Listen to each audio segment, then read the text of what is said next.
Seorang wanita paruh baya tewas di ladang tebu setelah 2 pekan menghilang hingga dicari keluarganya.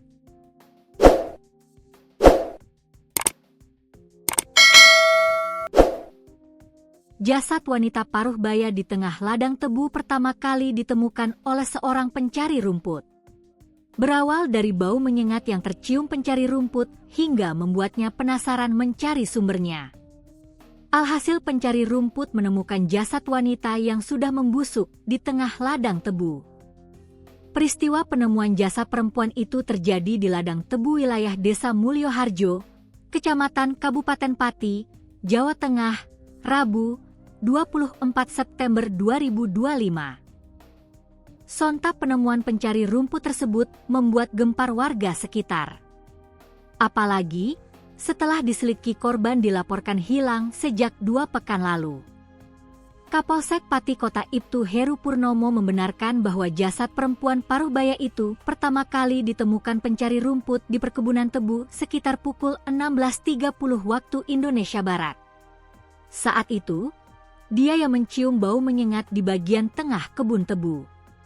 Benar, pada Rabu sore, sekitar pukul 16.30 WIB, telah ditemukan seorang perempuan meninggal dunia di ladang tebu milik warga bernama Legiman yang berada di Duku Sukun RT 07 RW 02, Desa Mulyoharjo, jelas dia, Kamis, 25 September 2025, dikutip dari tribunbanyumas.com.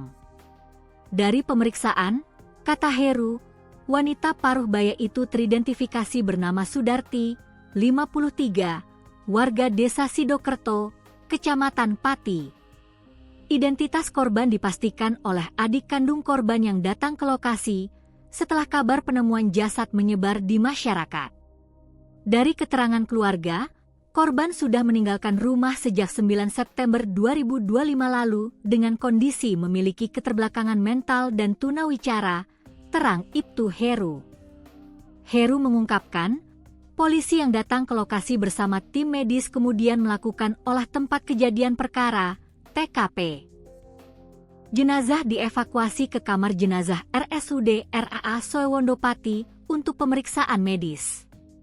Hasil pemeriksaan luar oleh dokter dari Puskesmas Pati 2 menyebut, korban telah meninggal sekitar lebih dari 1 pekan, dalam kondisi tubuh sudah membusuk namun tidak ditemukan tanda-tanda kekerasan, kata dia.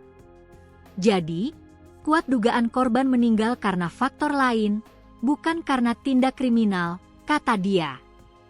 Ibtu Heru menambahkan, proses evakuasi di TKP dibantu tim relawan BPBD Kabupaten Pati.